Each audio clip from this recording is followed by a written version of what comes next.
Bayangkan kamu bekerja di restoran terkenal, tapi setiap bulan ada satu karyawan yang meninggal, dan kamu nyaris menjadi tumbal selanjutnya. Di tahun 2009, Rika melamar kerja sebagai sekretaris di sebuah restoran mewah di Jakarta Selatan. Hari pertamanya bekerja sudah terasa aneh. Lambat laun Rika menyadari tempat ini menyimpan rahasia kelam. Dari ruangan terkunci yang dipenuhi bau kemenyan, hingga ritual memberi makan sosok genderuwo. Rika 3 kali nyaris dijadikan tumbal, sampai akhirnya berhasil melarikan diri. Tapi mimpi buruk belum berhenti, karena sekali saja kita masuk ke dalam dunia pesugihan, maka kita tidak akan bisa benar-benar keluar. Restoran itu tetap buka hingga saat ini, tapi yang datang tidak semuanya manusia.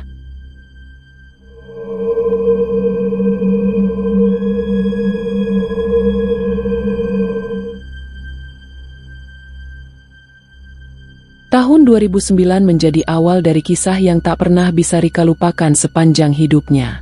Ia baru saja lulus dari sebuah akademi sekretaris swasta di daerah Bekasi. Dengan berbekal ijazah dan sedikit pengalaman magang, Rika memberanikan diri melamar pekerjaan ke beberapa perusahaan. Salah satu lowongan yang menarik perhatiannya adalah posisi sekretaris di sebuah rumah makan ternama di Jakarta Selatan. Nama restorannya terdengar mewah, dengan logo khas dan desain bangunan yang mencolok.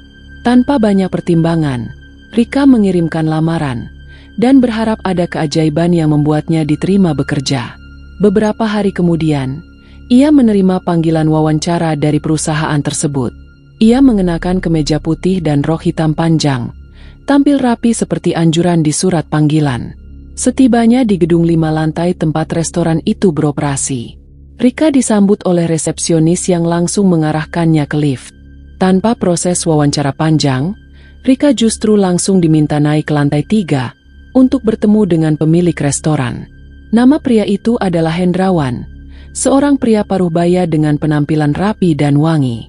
Rika sempat heran, biasanya wawancara dilakukan oleh HRD atau manajer, bukan langsung oleh pemilik perusahaan. Namun ia tetap mengikuti arahan tanpa banyak bertanya. Pintu ruang kerja Hendrawan terletak di lantai 3, terlihat lebih megah dibanding ruangan lain yang dilewatinya. Saat pintu terbuka, udara di dalam terasa lebih hangat dan agak pengap. Rika melangkah masuk dan langsung disambut dengan pemandangan yang membuatnya sedikit bingung. Di dalam ruangan itu, ada 7 patung berjejer di dinding belakang meja kerja. Masing-masing patung memiliki bentuk yang berbeda. Ada yang seperti manusia, ada pula yang mirip makhluk berkepala binatang.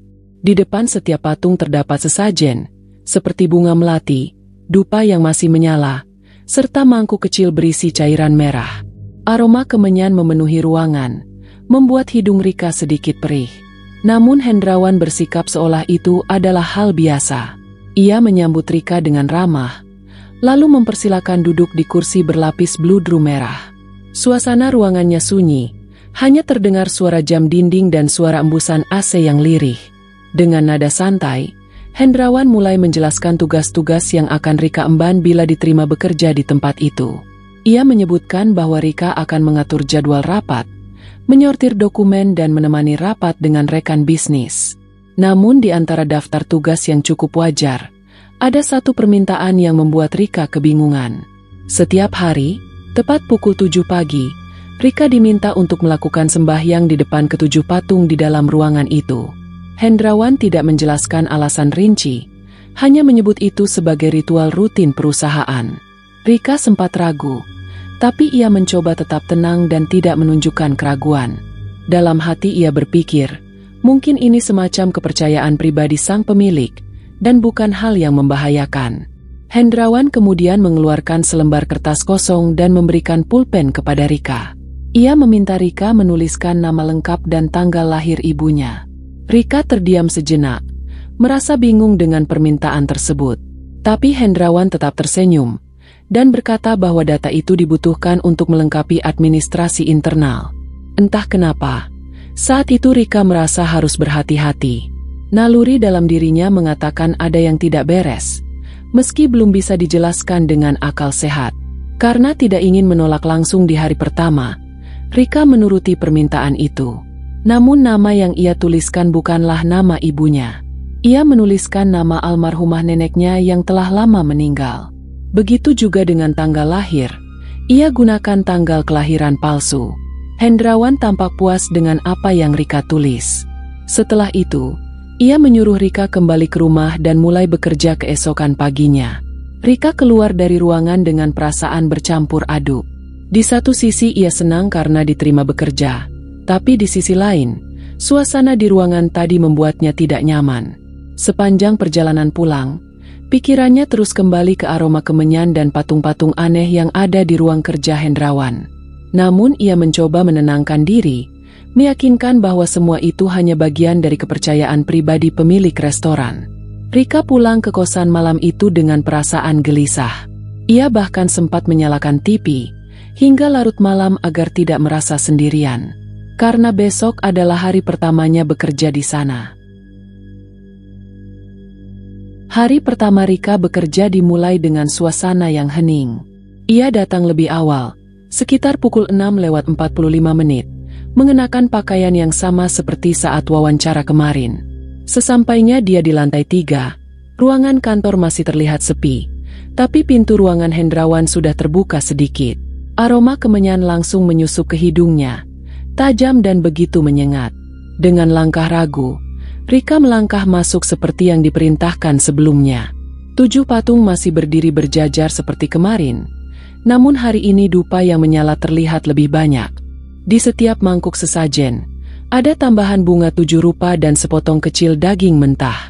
Rika berdiri di depan patung pertama, lalu memejamkan mata sebentar. Meski tak paham apa yang harus diucapkan, ia hanya membaca doa yang diajarkan ibunya. Usai dari patung pertama, ia berpindah ke patung kedua dan begitu seterusnya hingga selesai. Suasana selama sembahyang terasa berat, seperti ada udara panas yang menempel di lehernya. Namun ia mencoba tidak terlalu memikirkan itu. Saat ia kembali ke meja kerjanya, Hendrawan muncul dari balik lorong sambil membawa tas. Ia menepuk bahu Rika dan berkata bahwa ia telah melaksanakan tugas dengan baik. Rika hanya tersenyum sopan, meski hatinya masih gelisah. Hari-hari berikutnya pun berjalan seperti itu. Setiap pagi pukul 7, Rika melakukan ritual di depan patung-patung tersebut. Makin hari suasana ruangan terasa semakin ganjil. Kadang lilin merah di depan patung menyala sendiri, sebelum Rika sempat menyalakan api. Kadang pula ia merasa ada embusan angin dari arah patung, meski semua jendela tertutup rapat. Tapi semua itu Rika simpan sendiri, tak pernah ia ceritakan pada siapapun. Hingga akhirnya di minggu kedua, Hendrawan mengajak Rika ke sebuah tempat di basement gedung. Katanya, ia ingin menunjukkan tempat penyimpanan dokumen lama, sekaligus tempat ibadah khusus. Rika hanya mengangguk dan mengikuti langkah bosnya menuruni tangga spiral yang mengarah ke bawah tanah. Lampu di lorong basement redup dan dindingnya agak lembab. Udara di sana dingin, tapi entah kenapa napas terasa sesak. Di lorong itu, mereka berpapasan dengan seorang pemuda yang sedang membawa ember pel. Hendrawan memperkenalkannya sebagai Andri, office boy yang bertugas membersihkan seluruh area restoran. Andri hanya mengangguk singkat dan memandangi Rika dengan tatapan yang aneh. Tatapannya tajam, seperti sedang menyimpan sesuatu yang ingin disampaikan tapi tak bisa diucapkan. Rika mencoba membalas dengan senyuman, namun ia merasa tidak nyaman dengan tatapan Andri. Setelah melewati lorong sempit itu, mereka berhenti di depan sebuah pintu besi yang tertutup rapat. Pintunya dicat hitam dan tampak sudah berkarat di bagian bawahnya. Hendrawan menoleh dan berkata bahwa itu adalah gudang lama yang tidak boleh dibuka siapapun. Rika hanya mengangguk, meski rasa penasarannya mulai tumbuh. Beberapa langkah dari pintu itu, mereka sampai di sebuah ruangan kecil yang lebih terang. Di dalamnya, terdapat meja sederhana dengan kain putih yang dilapisi kain merah. Di atas meja, ada bunga-bunga segar, mangkuk berisi daging mentah, serta lilin yang menyala redup. Meski tidak ada patung seperti di lantai 3, nuansa ruangan itu jauh lebih mengerikan. Rika merasa seperti diawasi dari segala arah, meski tak ada siapapun selain Hendrawan dan dirinya. Bau darah bercampur kemenyan terasa lebih pekat di ruangan itu. Hendrawan meminta Rika berdiri sejenak dan menundukkan kepala di depan meja. Lagi-lagi ia hanya menuruti tanpa banyak bertanya. Kali ini Rika mencoba lebih tenang, tapi dadanya tetap berdebar tak karuan. Setelah sekitar 10 menit di dalam, Hendrawan menyuruh Rika keluar lebih dulu. Katanya ia ingin membereskan sesuatu dan akan menyusul kemudian. Rika berjalan kembali ke lorong sendirian, dan saat melewati Andri yang masih mengepel lantai, tatapan itu kembali terjadi. Andri tiba-tiba berhenti bekerja dan menatap lurus ke arah Rika. Namun kali ini dia menatap Rika lebih lama. Rika membalas dengan senyum tapi segera mempercepat langkah. Saat ia sampai kembali ke lantai 3, pikirannya masih penuh tanda tanya. Kenapa harus ada 2 tempat sembahyang? Lalu kenapa harus ada daging mentah dan bunga 7 rupa? Dan kenapa Andri menatapnya seperti orang yang tahu sesuatu? Hari itu Rika menyelesaikan pekerjaannya sambil terus memikirkan semua hal aneh yang ia alami sejak pagi. Menjelang malam sebelum pulang, Hendrawan sempat berkata padanya agar jangan pernah membuka pintu hitam di basement. Nada ucapannya tegas, seperti perintah mutlak yang tak boleh dilanggar. Rika mengangguk pelan dan berjanji dalam hati untuk tidak mendekati pintu itu. Namun dalam lubuk hatinya yang terdalam, rasa ingin tahu itu tumbuh perlahan. Malam itu saat ia hendak tidur, bayangan meja di basement muncul dalam pikirannya. Wajah Andri dan tatapannya yang tak biasa juga terus membekas dalam ingatan. Dan sejak hari itu, Rika tahu bahwa pekerjaannya di restoran ini bukan pekerjaan biasa. Di balik segala rutinitas kantor dan laporan keuangan, ada sesuatu yang jauh lebih kelam tersembunyi di balik dinding restoran itu. Sesuatu yang belum bisa ia mengerti, tapi sudah mulai mengusik ketenangannya sedikit demi sedikit. Hari-hari Rika di restoran itu mulai berjalan seperti biasa. Setiap pagi ia sembahyang di depan patung. Lalu di sore hari ia menyusun laporan dan mencetak berkas untuk rapat bulanan. Namun semakin lama, rasa tidak nyaman itu tidak kunjung hilang. Ia mulai memperhatikan bahwa setiap lantai di gedung itu punya aura berbeda. Lantai 2 tempat staf kasir bekerja terasa seperti kantor biasa. Lantai 3 tempat Hendrawan dan Rika bekerja terasa berat dan penuh tekanan. Lantai 4 tidak begitu ramai, hanya dipakai untuk penyimpanan dokumen. Tapi lantai 5, yaitu lantai paling atas, selalu tertutup rapat dan sunyi. Tidak ada staf yang naik ke sana. Dan tidak pernah sekalipun Rika melihat seseorang keluar dari lantai 5. Hingga suatu sore, Hendrawan memanggil Rika ke ruangannya. Wajahnya terlihat lebih serius dari biasanya. Dengan suara datar, ia mengingatkan Rika agar tidak pernah naik ke lantai 5. Bahkan jika ada sesuatu yang jatuh, bunyi apapun atau hal mencurigakan sekalipun, Rika tidak boleh naik ke sana. Larangan itu terdengar seperti perintah. Rika mengangguk, namun pikirannya justru makin penasaran. Ia bertanya-tanya, ada apa sebenarnya di lantai itu? Larangan yang begitu keras, justru seperti memberi ruang untuk rasa ingin tahu tumbuh lebih besar. Beberapa hari kemudian, saat sedang mengantar dokumen dari lantai 2 ke ruangannya, Rika mendengar suara aneh. Suara seperti barang logam yang terjatuh, diikuti suara langkah kaki. Sumber suara berasal dari lantai 5. Rika sempat berhenti sejenak di tangga, lalu menatap ke atas. Tangga ke lantai 5 tidak terlalu terang seperti lantai lainnya. Ia hampir saja memanggil Hendrawan, tapi langkah kakinya lebih dulu bergerak naik ke atas. Setiap anak tangga terasa dingin saat diinjak. Ketika ia sampai di depan pintu lantai 5, suara itu sudah berhenti terdengar. Namun hidungnya langsung mencium aroma kemenyan yang begitu pekat, seperti ruangan tempat sembahyang. Di sini pintu lantai 5 tidak terkunci. Dengan jantung berdebar, Rika memutar gagang pintunya dan mendorong pelan. Ruangan di dalam tampak gelap. Tidak ada lampu utama menyala. Hanya cahaya kecil dari sudut ruangan yang berasal dari lilin-lilin merah. Asap memenuhi ruangan dan membuat matanya berair. Tepat di tengah ruangan, ada sebuah meja kayu berukuran besar.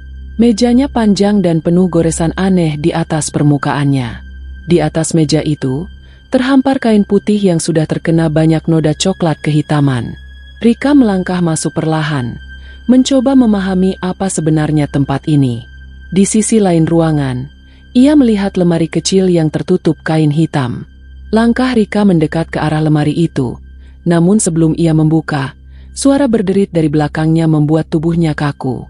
Ia buru-buru berbalik dan melihat pintu masih terbuka. Tapi suara langkah kaki dari luar lorong membuatnya panik. Tanpa berpikir panjang, ia bergegas keluar dan menutup kembali pintu ruangan. Saat ia melangkah cepat ke tangga, suara langkah itu semakin dekat. Dan tepat saat ia menuruni anak tangga, ia melihat sosok Andri berdiri di bawah. Andri menatapnya dalam-dalam namun dia tetap diam. Tatapannya penuh tanda tanya dan sedikit peringatan. Rika hanya menunduk dan melanjutkan turun ke lantai 3 tanpa menjelaskan apapun. Sepanjang hari itu, pikirannya tidak tenang. Bayangan meja besar dan kain putih bernoda itu terus muncul di benaknya. Ia tidak tahu kenapa benda itu membuatnya begitu tidak nyaman. Malam harinya di kamar kos yang sempit, Rika mencoba tidur lebih awal. Namun begitu ia memejamkan mata, ia langsung berada di ruangan yang sama seperti tadi siang. Ruangan lantai 5. Ia berdiri tepat di samping meja besar, dan kain putih itu kini terbuka. Di atas meja ada sesuatu yang bergerak perlahan. Bentuknya besar, berwarna hitam dan tampak seperti tubuh tanpa wajah. Makhluk itu mengeluarkan suara berat, seperti seseorang yang sedang marah. Rika ingin berlari tapi tubuhnya tidak bisa digerakkan. Saat makhluk itu berbalik menghadap ke arahnya, mimpi itu langsung pecah dan ia terbangun dengan napas tercekik. Keringat membasahi bantalnya meskipun udara malam waktu itu cukup dingin. Ia mencoba menenangkan diri, tapi matanya tak bisa kembali terpejam. Pagi harinya saat hendak bersiap untuk bekerja, wajahnya tampak pucat di cermin. Namun Rika tetap memaksakan diri untuk berangkat. Sebab ia sadar, ada sesuatu yang sedang memburunya dalam diam. Dan semua itu bermula sejak ia melanggar larangan yang tidak seharusnya ia langgar. Sejak malam itu Rika tak pernah tidur dengan nyenyak. Hampir setiap malam, ia terbangun dalam keadaan basah kuyup oleh keringat. Mimpi yang ia alami selalu sama. Selalu dimulai dari ruangan lantai 5 yang remang dan beraroma kemenyan. Ia berdiri di tengah ruangan, di hadapan meja panjang yang gelap. Namun kali ini, bayangan besar yang dulu samar mulai memperlihatkan wujudnya dengan jelas. Makhluk itu bertubuh hitam legam, berbulu lebat dan matanya merah menyala. Tubuhnya tinggi dan besar, hampir menyentuh langit-langit ruangan. Kukunya panjang menghitam, dan mengeluarkan bau amis seperti bangkai. Makhluk itu berdiri di atas meja dengan punggung bungkuk, dan napasnya mengembuskan hawa panas ke arah Rika. Saat Rika ingin teriak, suara di tenggorokannya seakan hilang. Ia hanya bisa berdiri kaku, seolah tubuhnya ditahan oleh sesuatu yang tak terlihat. Setiap kali makhluk itu mendekat, mimpi selalu terputus dan Rika terbangun dengan jantung berdetak kencang. Pagi hari setelah mimpi itu, Rika merasa tubuhnya lemas. Matanya sayu dan lingkaran hitam mulai terlihat di bawah kelopak. Ia mencoba menyembunyikan rasa tidak nyamannya saat bekerja. Namun bahkan saat duduk di meja kerjanya, bayangan makhluk hitam itu tetap muncul dalam pikirannya. Setiap detik terasa berat, seakan ada yang mengintai dari balik dinding ruangan. Saat sembahyang pagi, dupa yang ia nyalakan di depan patung terasa lebih panas dari biasanya. Rika merasa seperti diawasi, bukan hanya oleh Hendrawan, tapi oleh sesuatu yang tak kasat mata. Ia bahkan sempat melihat pantulan bayangan tinggi besar di kaca lemari Hendrawan. Meski ketika ia menoleh tidak ada siapapun di sana. Hari demi hari berjalan dalam tekanan. Rika sulit tidur, dan saat tertidur pun, ia hanya kembali terjebak dalam mimpi yang sama. Mimpi itu seolah bukan sekedar bunga tidur, tapi sebuah peringatan. Kadang suara makhluk itu terdengar memanggil namanya pelan tapi jelas. Suara itu serak dan begitu mengerikan. Hingga suatu malam, mimpi itu lebih jelas dari biasanya. Makhluk hitam itu tidak hanya berdiri diam, tapi mulai merangkak ke arahnya. Lantai yang diinjak makhluk itu bergetar, dan dinding-dinding ruangan dipenuhi noda darah. Makhluk itu menunjuk ke meja besar, lalu ke arah Rika, seolah menyuruhnya naik ke atas meja itu. Dalam mimpi itu, Rika menolak sambil menangis, tapi kakinya bergerak sendiri, mendekati meja tersebut. Tepat saat kakinya menyentuh tepi meja, mimpi itu buyar, dan Rika terbangun dengan tangisan tertahan. Peluh membasahi seluruh tubuhnya, dan ia merasa dingin meski kipas mati. Ia bangkit dari tempat tidur dan berwudu, lalu duduk diam di atas sajadah sambil menggigil. Ia mulai sadar bahwa yang ia alami bukan mimpi biasa. Ada sesuatu dari lantai 5 yang telah menempel pada dirinya. Sesuatu yang membuat malamnya tak pernah tenang lagi. Esok harinya, ia mencoba mengutarakan sedikit kegelisahan kepada Rahmat, sang supir yang ia temui saat makan siang. Namun Rahmat hanya tersenyum tipis, lalu berbisik, "Kalau sudah mimpi begitu, tandanya kamu sudah disukai mereka." Rika tidak mengerti maksud kalimat itu sepenuhnya, namun ucapannya membuat lehernya merinding. Andri, Ofesbe yang biasanya lebih banyak diam, mulai terlihat sering memandanginya dari kejauhan. Kadangkala, Andri mencoret sesuatu di kertas kecil lalu buru-buru menyobek dan membuangnya.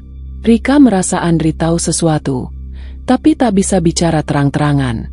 Hari-hari berikutnya mimpi yang sama terus berulang. Tapi kali ini ruangan dalam mimpinya makin terang. Dindingnya mulai terlihat jelas, penuh dengan goresan nama-nama orang. Beberapa nama bahkan sempat terbaca, dan salah satunya membuat darah Rika berdesir. Nama itu adalah nama almarhumah omanya, yang ia tuliskan di awal bekerja untuk menipu Hendrawan. Kini nama itu terpahat di dinding ruang mimpi yang gelap dan pekat. Rika terbangun dengan napas sesak. Dirinya merasa bersalah dan takut. Ia mulai menghubungkan semua mimpi itu dengan kejadian nyata. Ia tahu, sejak ia masuk ke lantai 5 dan berbohong soal nama ibunya, sesuatu telah berubah. Bayangan makhluk hitam itu bukan sekedar bayangan. Itu adalah sosok nyata yang hidup di antara dinding restoran itu. Dan kini, sosok itu seolah mulai mendekatinya sedikit demi sedikit. Bukan hanya dalam mimpi, tapi juga dalam kenyataan. Saat Rika pulang kerja malam itu, di ujung gang kosannya, ia melihat sesosok hitam tinggi berdiri diam di balik tiang listrik. Ia berhenti sejenak mencoba memastikan pandangannya. Namun ketika ia berkedip, sosok itu sudah tidak ada. Rika mulai yakin, apa yang selama ini hanya terjadi dalam mimpi, kini telah menyeberang ke dunia nyata. Dan yang paling ia takutkan, makhluk itu tidak hanya sekedar memperlihatkan diri, tapi mungkin sedang menunggu waktu yang tepat untuk membawa sesuatu dari Rika. Pagi itu Rika datang lebih awal dari biasanya.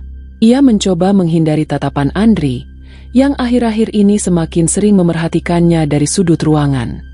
Belum sempat duduk di kursi kerjanya, suara interkom dari ruang Hendrawan sudah memanggil namanya. Dengan langkah ragu Rika masuk ke ruang kerja bosnya. Hendrawan berdiri di dekat meja, mengenakan baju koko putih dengan kain kuning melilit di pinggang. Ia tersenyum kecil, lalu mengajak Rika ikut ke dapur belakang. Tanpa banyak bicara, mereka berjalan melalui lorong panjang yang hanya dipakai staf dapur. Di ujung lorong itu, ada sebuah ruang kecil dengan meja makan dan peralatan lengkap. Di atas meja, sudah tersaji satu porsi makanan yang ditutup tudung saji berbentuk kerucut dari anyaman bambu. Warna piringnya merah tua, dan bagian bawahnya dialasi kain mori putih. Rika diminta membawa makanan itu ke dalam mobil. Tidak ada penjelasan lebih, hanya satu kalimat yang membuat bulu kuduk Rika meremang. "Jangan buka tutupnya sebelum waktunya," ucap Hendrawan sambil menepuk bahu Rika. Tanpa bertanya Rika mengikuti perintah bosnya.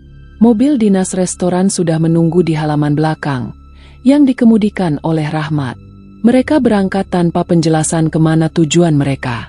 Rahmat tampak lebih banyak diam selama perjalanan. Rika duduk di kursi penumpang belakang, memangku piring makanan itu dengan kedua tangan. Setiap kali ia melihat ke dalam tudung saji, perasaannya mulai tak enak. Seolah ada sesuatu yang hidup di balik penutup itu. Perjalanan memakan waktu sekitar 1 jam. Mobil melaju ke arah Jakarta Utara, menuju kawasan perumahan mewah yang berdekatan dengan pinggir pantai. Saat jalan mulai berguncang karena aspal yang retak, Rika mulai melirik Rahmat. Wajah pria itu terlihat gelisah, namun ia tetap diam. Mereka berhenti di depan rumah besar yang sangat mewah. Halamannya sangat luas dan dipenuhi pohon ketapang. Gerbangnya terbuat dari besi tebal dan pintu utamanya tertutup rapat. Hendrawan sudah berdiri di depan gerbang, mengenakan pakaian serba putih. Begitu Rika turun membawa makanan itu, Hendrawan membuka gerbang dan memberi isyarat agar mereka masuk. Rahmat tinggal di mobil, sementara Rika mengikuti Hendrawan masuk ke dalam rumah. Di dalam, suasananya berubah secara drastis. Ruangan itu gelap dan hanya diterangi cahaya lilin yang dipasang di setiap sudut tembok. Suasana lembab dan bau dupa bercampur darah membuat perut Rika mual. Mereka berjalan menyusuri lorong menuju ruangan yang lebih dalam. Setibanya di sana, Hendrawan membuka tirai kain hitam yang menutupi pintu kayu besar. Di balik pintu itu, terdapat sebuah ruangan kosong dengan lantai tanah dan dinding semen kasar. Di tengah ruangan ada sesajen berjejer rapi. Buah pisang, ayam utuh, bunga kantil dan beberapa koin kuno. Hendrawan mengambil makanan dari tangan Rika lalu meletakkannya di atas meja batu kecil. Setelah itu, ia mulai membakar kemenyan dan membaca mantra. Dari balik tembok terdengar suara geraman. Suara itu semakin keras seiring kemenyan yang terus menyala. Dinding ruangan bergetar dan udara di dalam mendadak lebih panas. Hendrawan tetap membaca mantra, kali ini dengan suara lebih lantang. Kemudian, muncul bayangan besar dari balik tirai gelap di sudut ruangan. Rika menahan napas saat sosok itu mulai terlihat jelas. Sosok tinggi besar, hitam legam, berbulu lebat dengan mata merah menyala. Makhluk itu mendekat ke arah meja dan mengendus makanan yang baru saja diletakkan Hendrawan. Tubuhnya membungkuk, dan suara nafasnya seperti dengusan sapi. Hendrawan mundur beberapa langkah, memberi ruang bagi makhluk itu untuk menikmati sajian. Rika ingin berlari tapi tubuhnya terasa kaku. Ia hanya bisa mematung dan menyaksikan makhluk itu melahap makanan di atas meja. Terdengar suara tulang dikunyah diikuti dengusan puas. Setelah selesai makan, makhluk itu mengangkat kepalanya dan menatap wajah Rika. Tatapan itu seperti menembus jiwanya, hingga membuat lututnya lemas. Namun makhluk itu hanya menatap sebentar lalu menghilang ke balik tirai. Hendrawan lalu menarik napas panjang, lalu menoleh ke arah Rika. Ritual telah selesai, ucap Hendrawan pelan. Mereka keluar dari ruangan tanpa bicara apapun. Sebelum masuk mobil, Hendrawan sempat berbisik ke telinga Rika. Besok, menu itu akan habis terjual seperti biasa. Rika tidak menjawab, namun dalam kepalanya hanya ada satu kalimat yang terus terulang. Ini bukan sekedar bisnis makanan, tapi ini adalah ritual pesugihan. Pesugihan yang menggunakan makhluk halus sebagai penglaris. Rika duduk diam di kursi belakang mobil, dan Rahmat meliriknya melalui kaca spion tapi tidak berkata apapun. Sepanjang jalan pulang, Rika menatap keluar jendela dengan pandangan kosong. Dunia yang ia kenal mulai berubah. Ia bukan hanya bekerja di restoran biasa. Dan sekarang, setelah melihat semuanya dengan mata kepala sendiri, Rika menjadi bagian dari ritual pesugihan yang tidak pernah ia setujui. Sejak pulang dari rumah di tepi pantai itu, kehidupan Rika berubah lebih mencekam. Hari-harinya terasa panjang dan dipenuhi rasa takut yang sulit dijelaskan. Bahkan saat berada di dalam kamar kos, ia merasa seperti tidak sendirian. Suara-suara aneh mulai terdengar di malam hari. Terkadang ada langkah kaki yang melintasi depan pintu kamarnya. Kadang terdengar dentuman kecil seperti sesuatu jatuh di langit-langit. Rika sempat berpikir itu hanya tikus atau suara dari kamar lain. Tapi suara itu datang hampir tiap malam pada waktu yang sama, sekitar pukul 2 dini hari. Suara yang membuat tubuhnya menggigil dan jantung berdegup tidak karuan. Pada malam keempat suara itu terdengar lebih jelas. Ada suara desahan kasar di dekat jendela kamarnya.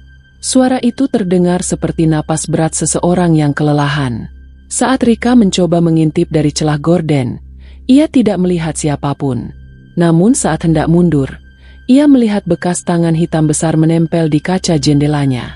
Bekas itu tampak seperti cakar dengan 5 jari panjang. Rika langsung menutup gorden rapat-rapat dan mengurung diri di dalam selimut. Esok paginya ia memeriksa jendela itu. Namun bekas tangan tadi sudah menghilang begitu saja, tanpa jejak. Rasa takut yang ia rasakan tidak lagi hanya dalam mimpi. Kini semua itu nyata, menempel dalam kesehariannya. Rika juga mulai merasakan tubuhnya melemah. Setiap pagi ia bangun dengan kepala berat dan dada sesak. Ia kehilangan nafsu makan dan sering merasa pusing, walau tidak melakukan pekerjaan berat. Ketika ia bercerita pada temannya lewat telepon, temannya menyarankan untuk periksa ke dokter. Namun di dalam hatinya, Rika tahu bahwa ini bukanlah sakit biasa. Hingga suatu malam, ia memuntahkan cairan hitam pekat yang berbau busuk. Bau itu membuat dirinya hampir pingsan di kamar mandi. Setelah kejadian itu, Rika tidak berani lagi makan makanan dari restoran. Ia memilih membeli makanan dari warung pinggir jalan, walaupun tidak sebersih makanan di tempat kerja. Pada hari ke-7, saat bekerja di ruangannya, Rika merasa dunia sekelilingnya mulai bergoyang pelan. Seperti ada getaran dari dalam lantai yang merambat ke tubuhnya. Ia memejamkan mata sejenak, mencoba menenangkan diri. Namun ketika ia membuka mata, ia melihat sesuatu yang tidak bisa dijelaskan dengan logika. Di sudut ruangan, di bawah meja arsip, ada sesosok bayangan berdiri membungkuk. Bayangan itu tidak bergerak, namun perlahan bentuknya menyerupai tubuh manusia berbulu. Matanya merah menyala dan menatap Rika tanpa berkedip. Rika ingin menjerit, tapi tenggorokannya terasa terkunci. Ia hanya bisa menggerakkan jari-jari tangannya perlahan, mencoba menenangkan diri. Bayangan itu perlahan menghilang begitu saja saat Hendrawan membuka pintu ruangan. Hendrawan tidak melihat apapun dan hanya menyuruh Rika untuk istirahat lebih awal. Namun dalam tatapannya, ada sesuatu yang aneh. Senyumnya tidak lagi ramah seperti dulu. Malam harinya, Andri muncul di depan pintu kamar kos Rika tanpa mengetuk. Ia berdiri dengan wajah pucat dan mata sembab. Di tangannya ada amplop coklat yang sudah kusut. Tanpa mengatakan apapun, Andri menyodorkan amplop itu ke Rika lalu buru-buru pergi. Rika membuka amplop itu di dalam kamar. Di dalamnya terdapat beberapa lembar kertas lusuh berisi tulisan tangan. Tulisan itu seperti catatan harian. Isinya menceritakan tentang nasib karyawan yang sebelumnya bekerja di restoran tersebut. Beberapa nama ditulis dengan lengkap, disertai tanggal mereka keluar atau meninggal dunia. Tercatat bahwa setiap bulan, selalu ada satu nama yang hilang. Beberapa mengundurkan diri secara tiba-tiba, tapi sebagian besar tidak pernah muncul lagi. Bahkan keluarganya tidak tahu mereka kemana. Di halaman terakhir, tertulis nama Rika. Namanya dilingkari tinta merah. Dan di bawahnya tertulis sebuah tanggal, tepat 5 hari setelah ulang tahunnya. Rika menggigit bibirnya dengan tubuh gemetar. Ia sadar bahwa tanggal itu mungkin bukan sekedar tulisan. Itu adalah waktu dirinya akan dijadikan tumbal berikutnya. Sejak malam itu, Rika memutuskan untuk tidak tidur di kos. Ia menginap di masjid kecil dekat pasar. Ia tidur di atas sajadah, bersandar pada tembok, berharap tempat ibadah bisa memberinya sedikit perlindungan. Namun meski di tempat ibadah, mimpinya tetap berlanjut. Sosok genderuwo itu kembali datang, kali ini lebih dekat dari biasanya.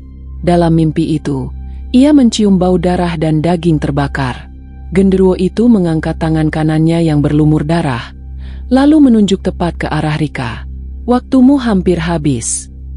Suara itu tidak terdengar, tapi terasa di dalam kepala. Rika terbangun dengan tubuh menggigil. Jamaah yang tidur di masjid pun ikut bangun karena melihat Rika menangis dalam tidur.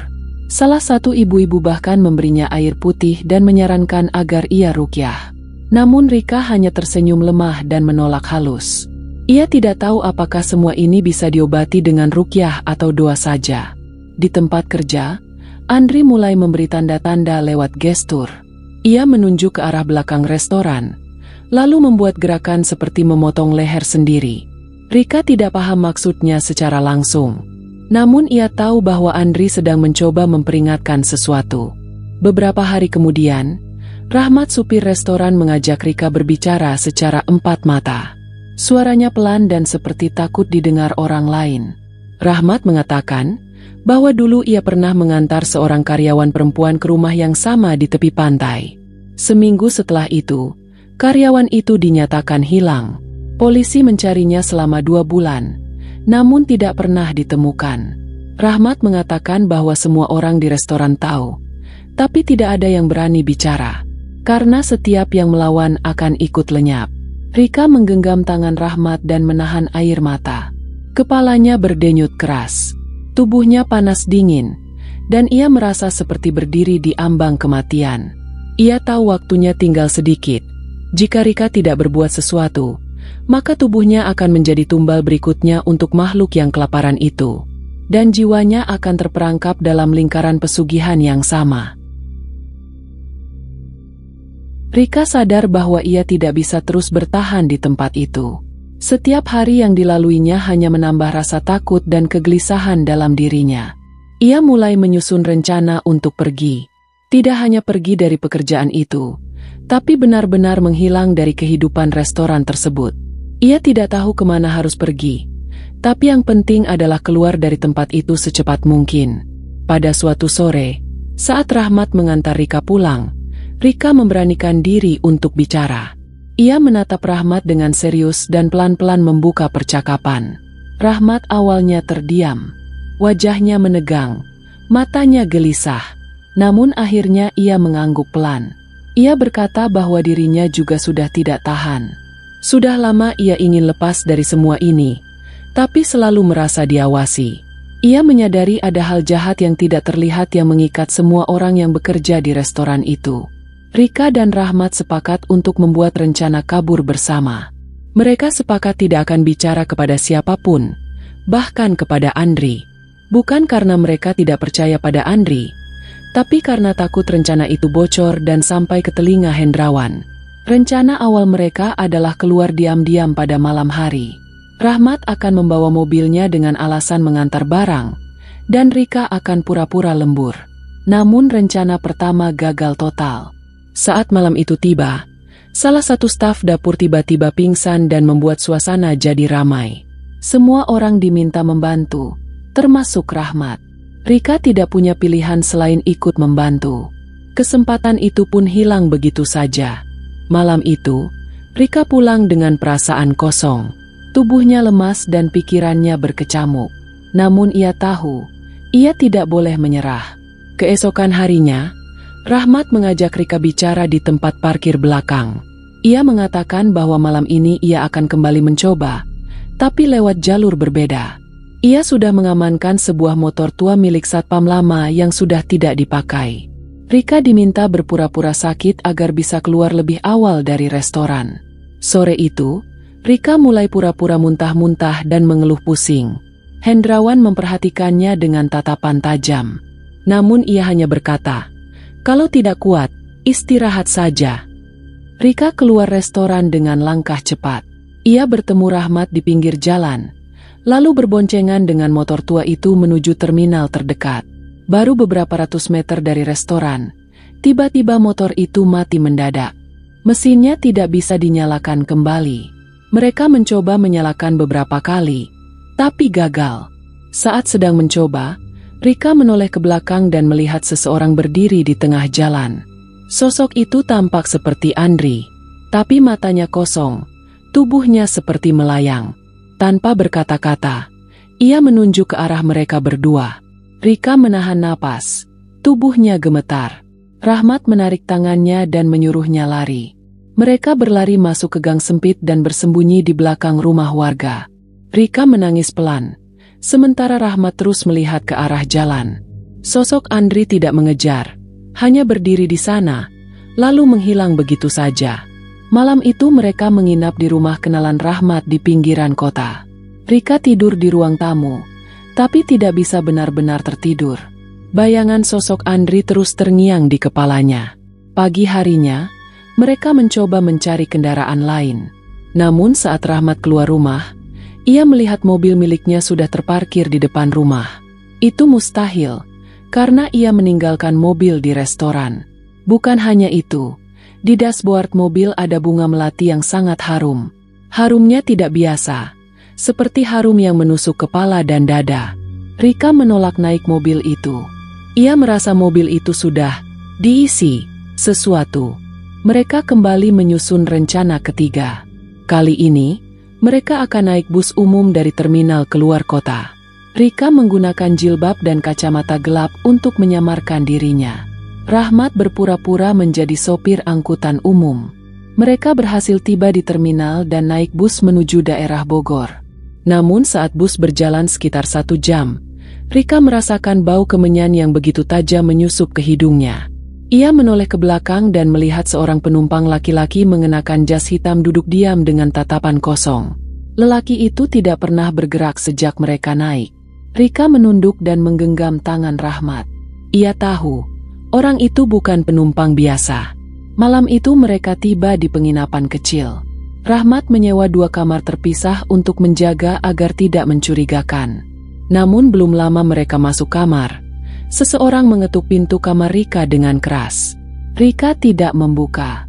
Ketukan itu berhenti, tapi di sela pintu, asap hitam tipis mulai masuk ke dalam kamar. Asap itu berbau daging busuk. Rika mengambil sajadah dan duduk di atasnya, membaca doa-doa pendek yang ia ingat. Ia tidak lagi bisa memikirkan logika. Ia hanya ingin selamat. Ketika pagi tiba, asap itu sudah tidak ada. Namun bekas telapak tangan besar membekas di dinding dekat cermin. Rika dan Rahmat akhirnya sepakat untuk melanjutkan pelarian mereka ke daerah Jawa Tengah. Rika tidak pernah kembali ke restoran itu lagi. Rahmat pun berhenti bekerja dan mengganti nomor ponselnya. Namun mereka tahu, usaha untuk lepas dari cengkraman pesugihan itu belum selesai. Ada yang masih mengikuti mereka dari kejauhan. Namun setidaknya, mereka sudah berhasil melewati malam terpanjang dalam hidup mereka.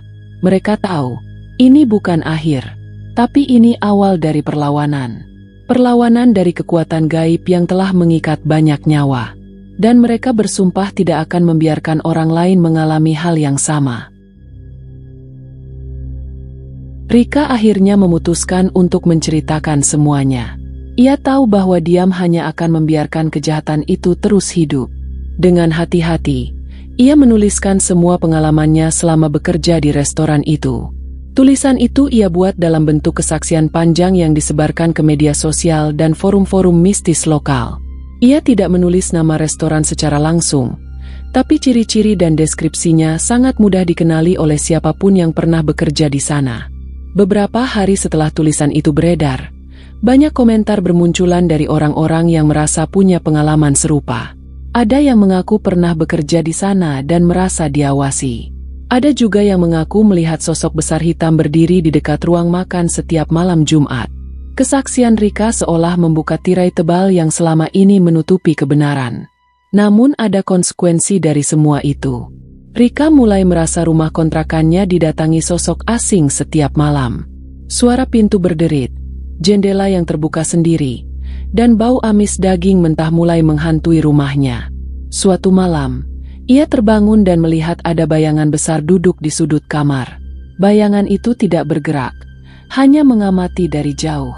Keesokan paginya, Rika menemukan bekas telapak tangan besar di kaca jendela. Bekas itu tidak bisa hilang meski sudah digosok berulang kali. Rika mencoba mencari Rahmat untuk meminta bantuan. Namun nomor ponsel Rahmat sudah tidak aktif. Ia pergi ke alamat terakhir Rahmat tinggal, tapi rumah itu kosong. Tetangga sekitar hanya mengatakan bahwa Rahmat pergi tengah malam dan tidak pernah kembali. Rika juga mencoba menghubungi Andri, tapi semua pesannya tidak dibalas. Tidak lama kemudian, beredar kabar bahwa Andri menghilang saat hendak pulang dari warung kopi dekat kosannya. Motor Andri ditemukan terbengkalai di bawah jembatan, namun tubuhnya tidak pernah ditemukan. Sementara itu, Hendrawan akhirnya ditangkap polisi karena kasus penipuan dan penggelapan uang. Namun tidak ada satupun bukti yang mengarah pada praktik pesugihan. Restoran miliknya tetap buka. Kini dikelola oleh seseorang bernama Tony yang mengaku sebagai saudara jauh Hendrawan. Rika tidak percaya begitu saja. Ia yakin bahwa praktik itu masih berlangsung, hanya dengan wajah yang berbeda. Ia sering melihat iklan restoran itu berseliweran di internet, dengan promo yang tidak masuk akal. Harga murah, porsi besar, dan selalu penuh pengunjung. Rika tahu, penglarisnya masih ada. Makhluk itu belum hilang. Setiap malam Jumat, Rika selalu tidur dengan lampu menyala. Namun tetap saja, suara langkah kaki berat kerap terdengar di lorong rumah kontrakannya. Kadang disusul dengan suara geraman rendah yang membuat bulu kuduknya berdiri. Ia pernah mencoba pindah rumah, tapi suara itu tetap mengikuti. Bayangan itu muncul di kaca mobil saat ia berada di lampu merah. Terkadang, Ia mencium bau kemenyan dari tas kerjanya tanpa sebab. Rika mulai percaya bahwa ia sudah menjadi bagian dari lingkaran yang tidak bisa benar-benar ia tinggalkan. Namun ia tidak ingin diam. Ia mulai sering menjadi pembicara di forum-forum spiritual dan diskusi mistis. Ia berbicara bukan untuk menakut-nakuti, tapi untuk memperingatkan bahwa tidak semua pekerjaan yang terlihat menggiurkan itu benar-benar bersih. Bahwa di balik restoran mewah, bisa saja ada darah dan nyawa yang dijadikan tumbal. Cerita Rika menjadi viral, dan banyak media lokal meliputnya. Namun tak sedikit pula yang menuduhnya mencari sensasi. Rika tidak peduli. Ia sudah menanggung terlalu banyak ketakutan untuk bisa dihentikan oleh tudingan kosong. Yang paling penting baginya adalah menyelamatkan orang lain agar tidak mengalami apa yang pernah ia alami. Beberapa mantan karyawan restoran itu mulai muncul dan menyampaikan pengalamannya juga. Satu demi satu, potongan cerita membentuk gambaran utuh tentang kengerian yang tersembunyi di balik dapur restoran itu. Namun tetap saja, restoran itu tidak pernah sepi pengunjung. Rika tahu, manusia memang mudah tergoda oleh kenikmatan yang murah dan cepat. Di akhir tulisannya, Rika hanya meninggalkan satu pesan. Jika kau melamar kerja dan diminta menyembah sesuatu sebelum bekerja, berhentilah. Jika kau mencium bau kemenyan yang tidak wajar di tempat kerja, waspadalah. Jika tempat itu selalu penuh meski tanpa promosi, jangan langsung percaya. Karena bisa saja yang datang bukan hanya manusia, tapi juga mereka yang tak kasat mata. Dan jika suatu hari kau melihat meja besar berbau kemenyan, tinggalkan tempat itu. Jangan bertanya. Jangan penasaran, karena sekali kau membuka mata pada dunia itu, tak akan pernah benar-benar bisa menutupnya lagi. Cerita Rika pun menjadi pengingat bahwa keinginan untuk cepat sukses kadang membuka pintu yang seharusnya tidak pernah disentuh. Dan dari pintu itu, bisa saja keluar sesuatu yang tak pernah bisa diusir seumur hidupmu.